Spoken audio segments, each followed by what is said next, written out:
The Crimson Masquerade, ****. The old mansion on the outskirts of town had long been abandoned, its history shrouded in mystery and whispered rumors of unspeakable horrors. Few dared to venture near, yet on this stormy night an invitation found its way to an elite group of individuals with peculiar tastes.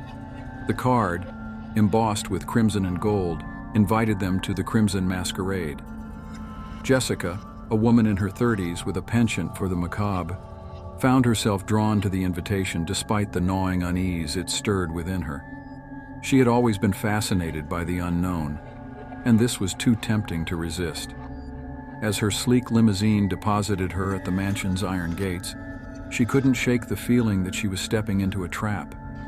Her black dress clung to her curves as she walked up the overgrown path, her heart pounding with a mix of excitement and dread. Inside, a masked butler took her cloak, revealing a grand ballroom illuminated by flickering chandeliers. Other guests, dressed in elaborate costumes and masks, mingled and sipped from crystal glasses.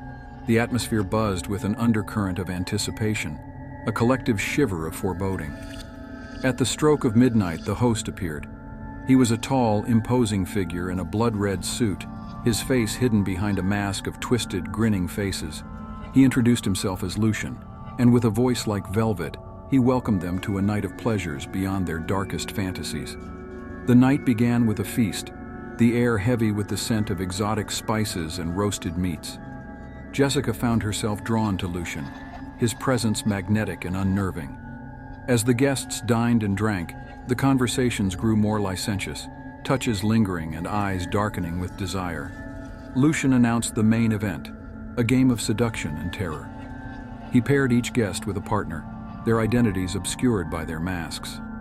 Jessica was paired with a handsome man in a black suit and a wolf mask. His eyes, though concealed, held a predatory glint that sent shivers down her spine. They were led to a series of dimly lit rooms, each more decadent and sinister than the last. In their assigned room, Jessica and her partner found a lavish bed draped in red silk and surrounded by mirrors. As they explored each other with tentative touches, Jessica felt a growing sense of unease, the feeling that they were not alone. Their passion was interrupted by a scream from the next room. Jessica and the wolf-masked man froze, their breaths ragged.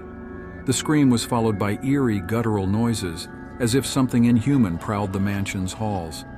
The lights flickered, casting grotesque shadows that seemed to writhe and pulse with malevolent life.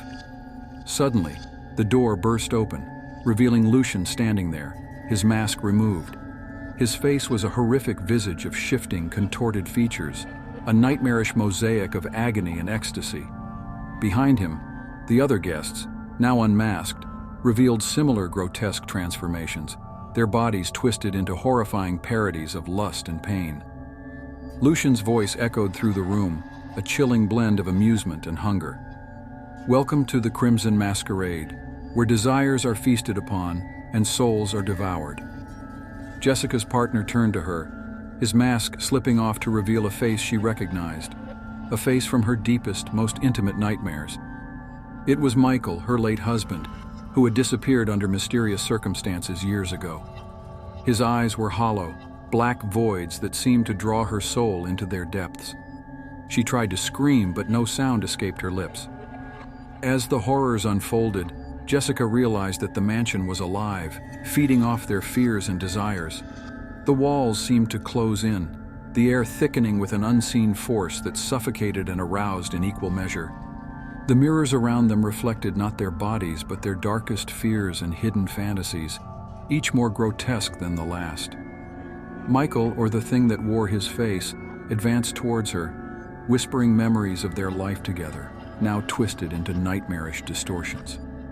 "Jessica," he crooned, his voice a haunting echo of love and despair. "Join me in the darkness. Relive our passion, our pain." Tears streamed down Jessica's face as she fought the overwhelming urge to give in. Lucian approached, his presence overwhelming. "Surrender," he whispered, his voice caressing her mind. "Let the terror consume you. Let your deepest desires be your undoing." Jessica's resistance crumbled as the mansion's malevolence wrapped around her. The night dissolved into a blur of horror and ecstasy, a nightmarish dance that defied reality.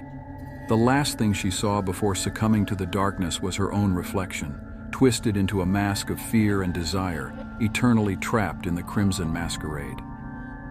The mansion stood silent once more, waiting for the next group of unsuspecting souls, its hunger never sated, its horrors never ending.